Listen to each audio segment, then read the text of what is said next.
Well, in some inputs coming in from Maharashtra now, we are learning that the state has reported 43 new COVID cases, bringing the total number of active cases in the state to 209.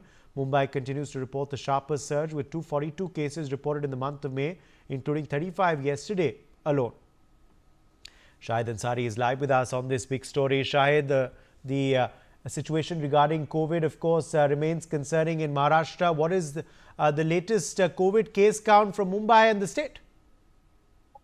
जी देखिए 25 मई को 43 cases में से जो है 35 cases जो है मुंबई से आए हुए हैं। इसके साथ साथ आपको मैं बता दूं कि जनवरी से लेके जो है अब तक जो है ये सबसे ज्यादा केसेस देखने को मिल रहे हैं। यही वजह है कि बीएमसी और राज्य सरकार पूरी तरह से अलर्ट हो गई है।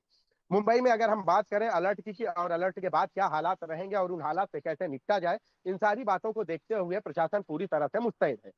मुंबई में सबर्बन इलाके की बात करें तो सेवन हिल हॉस्पिटल और उसके साथ साथ मुंबई की अगर बात करें, शहर की बात करें तो यहाँ कस्तूरबा हॉस्पिटल, इन दोनों अस्पताल में जो है कोविड के मरीजों के लिए स्पेशल वार्ड बनाए गए हैं ताकि आपातकालीन स्थिति में उनके साथ जो है किसी भी तरह की कोई दिक्कतें ना आए, उन्हें इलाज सही तरीके से हो सके उनका।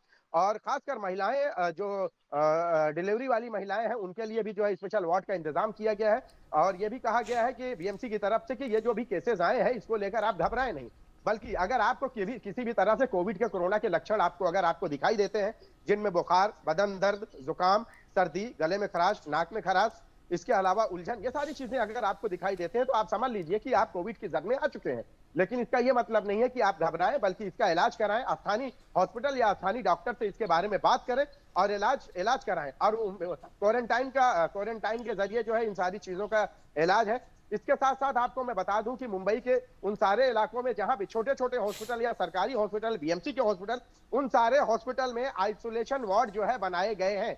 इन सारे वार्ड में जो है हमेशा के लिए आइसोलेशन वार्ड बनाए गए हैं। इसके साथ साथ जब केसेस ज्यादा आते हैं तो इन दोनों हॉस्पिटल के साथ साथ वो सारे हॉस्पिटल जो मुंबई में है उनको भी जो है पूरी तरह से एक्टिव कर दिया गया है, ताकि जो है किसी भी तरह से किसी भी मरीज को यह दिक्कतें पेश ना आए। क्योंकि 2019 और 20 के जो हालात रहे हैं वो हालात की जद में जो है लोग मुंबई करना है, क्योंकि भीड़ भाड़ वाला शहर है। और आपने देखा होगा कि उस दौरान शहर में इलाज के लिए लोगों को कितनी दिक्कतों का सामना करना पड़ा।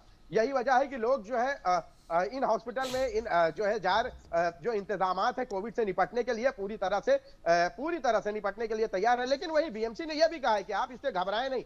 अगर केसेस आज 25 मई की अगर बात करें, जो डेटा मिला है उसमें 43 केसेस और 35 केसेस मुंबई से है, तो घबराने की बात नहीं है, बल्कि इस पर गंभीरता से सोचने की बात है। किसी भी शख्स को अगर इस तरह के लक्षण नमूदार होते हैं, दिखाई देते हैं, तो वो उसका इलाज कराएं और जल्द ही जो है वो ठीक भी हो जाएंगे। हालांकि 2020 में जो हालात थे आपने देखा होगा कि लोगों के पास जो लोग कोविड से ग्रसित तो हुए, लेकिन उनको हॉस्पिटल या उनके इलाज के लिए हॉस्पिटल के बाहर इतनी भीड़ और हॉस्पिटल में इतनी भीड़ रही कि लोग इलाज के लिए दर दर भटक रहे थे और सही समय पे इलाज न मिलने की वजह से वो मौत के मुंह में चले गए। लेकिन इस बार स्थिति ऐसी नहीं होगी। आज अभी जो केसेस आ रहे हैं, इन केसेस को लेकर जो है बीएमसी और प्रशासन पूरी तरह से तैयार है। जी।